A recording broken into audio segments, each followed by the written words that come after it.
Welcome to my channel. Jangan lupa untuk klik subscribe dan klik juga notifikasinya biar kamu tahu video terbaru. Judul, Suami 500 Juta, by Valen Ash. Bab 4, Hari Sabtu. Narada menatapnya dengan senyuman.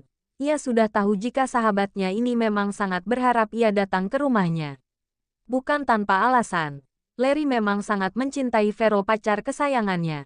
Ia pasti sudah melakukan berbagai cara untuk menolak tawaran perjodohan dari papanya, dan di sini Narada yang menyelamatkannya.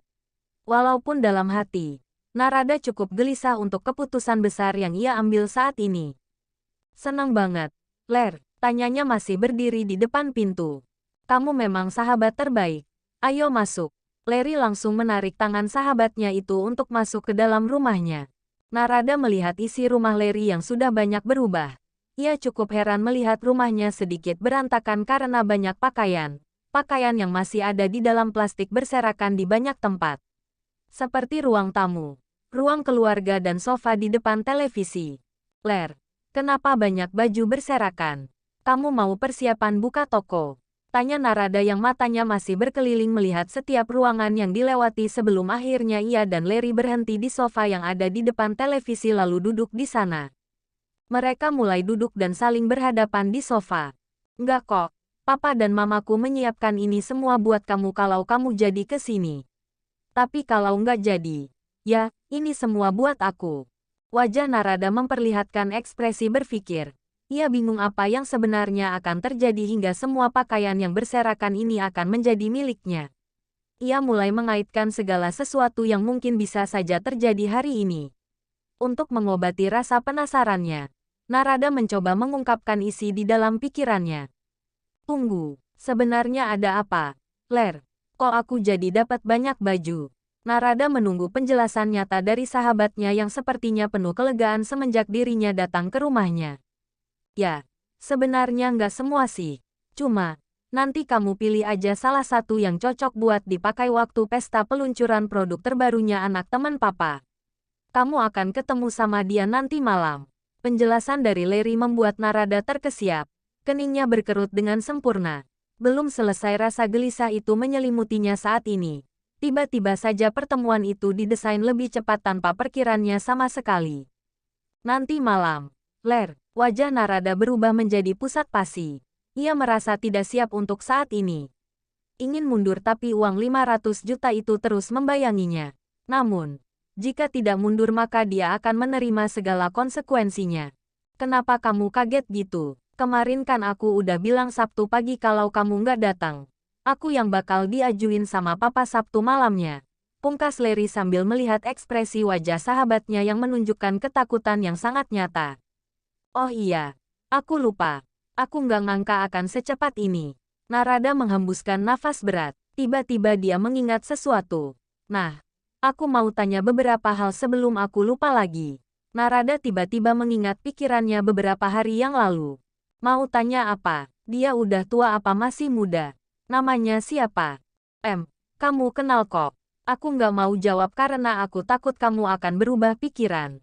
Pokoknya, setelah kamu ketemu sama orangnya, jangan marah sama aku. Dia adalah sumber uang 500 jutamu. Oke. Jawaban Larry benar-benar membuatnya penasaran. Ia juga tidak bisa marah kepada sahabatnya ini. Karena ini demi 500 juta yang memang ia harapkan. Namun, kenapa Larry sampai memperingatkan dirinya untuk tidak marah? Memangnya siapa pria itu? Ah Larry, nggak seru kalau begini. Masa kamu rela sahabatmu menebak-nebak orang yang bakal jadi calon suaminya? Ih sebel. Narada cemberut bete sambil membuang muka ke arah lain. Narada berharap akting ngambeknya ini berhasil membuat sahabatnya membuka suara. Kis, aktingmu nggak akan berhasil membuka mulutku untuk mengatakan siapa calon suamimu. Sekarang, mendingan kamu ikut aku ke kamar dan aku bantuin untuk memilih baju yang cocok buat pesta nanti. Larry benar-benar menjaga rahasia tentang identitas anak teman papanya ini. Ia pun memaksa Narada untuk berdiri lalu membalik badannya dan mendorong tubuhnya masuk ke sebuah kamar kosong yang ada di sebelah ruang televisi. Tapi, aku nggak mau kamu bertanya hal yang sama. Larry berhasil membawa masuk Narada ke dalam kamar lalu ia kembali untuk segera memilih pakaian yang ada di atas sofa tepat di depan televisi. Narada hanya bisa pasrah dengan perlakuan sahabatnya. Ia tidak ada pilihan lain dan tidak ada gunanya membantah. Ini adalah pilihannya karena ia memilih datang ke rumah Larry dan bukan sekadar menelponnya. Berarti, segala resiko harus ditanggung dengan lapang dada tanpa bisa membantah. Ini ada 5 baju. Cobain satu persatu biar aku lihat. Perintah Larry langsung didengar oleh Narada tanpa ada bantahan. Mereka memulai sesi mencoba pakaian satu persatu. Narada memakai pakaian pertama lalu membuka pintu kamar dan jawaban yang diterima. Enggak, otomatis Narada masuk lagi ke kamar lalu berganti. Pakaian kedua sudah dipakai. Narada keluar lagi dan jawaban masih sama. Enggak, sampai pakaian kelima jawabannya pun masih sama. Larry memberikan contoh pakaian yang lebih banyak lagi tapi jawaban itu terus berulang sampai pakaian ke-21. Kini Narada keluar menggunakan pakaian ke-22 dan barulah ekspresi wajah Larry berubah. Aku suka kamu memakai yang ini. Cantik, ungkap Larry yang begitu bangga dengan pilihannya. Tanpa terasa waktu pagi sudah berganti siang hari. Narada sudah berganti dengan pakaiannya sendiri. Ia ingin berpamitan pulang karena adik-adiknya pasti belum makan siang di rumah. Ler, aku pulang dulu ya. Taro dan Sivana pasti menungguku. Mereka pasti belum makan. Narada bersiap sambil mengambil tas kecilnya di atas sofa. Pulang, mereka udah dijemput Pak Bilo dari tadi. Mereka berdua harusnya udah sampai. Tunggu, aku tanya Pak Bilo dulu. Larry pun mengirim pesan kepada Pak Bilo yang merupakan supir pribadi keluarganya. Narada sedikit mengerutkan dahinya. Dia mencoba mengungkapkan sedikit kebingungannya. Kenapa kamu jemput mereka, Ler? Ya, soalnya kakaknya ini nggak akan pulang malam ini. Masak iya. Aku tega adik-adikmu mati kelaparan di rumah. Ih Ler, ngeri banget sih ngomongnya. Kok aku nggak pulang? Emang Bang Toyib nggak pulang? Komentar Narada benar-benar membuat Larry tersenyum geli mendengarnya. Ha. Astaga bisa-bisanya kamu bilang gitu. Kalau kamu namanya Bu Toyib kali. Ya, nanti kamu juga akan paham situasinya. Mereka berdua akhirnya tertawa bersamaan menyadari humor mereka yang begitu tidak jelas. Kak Nara, suara yang masih terdengar samar dari kejauhan. Tapi, Narada tahu siapa yang akan memanggilnya begitu imut seperti itu.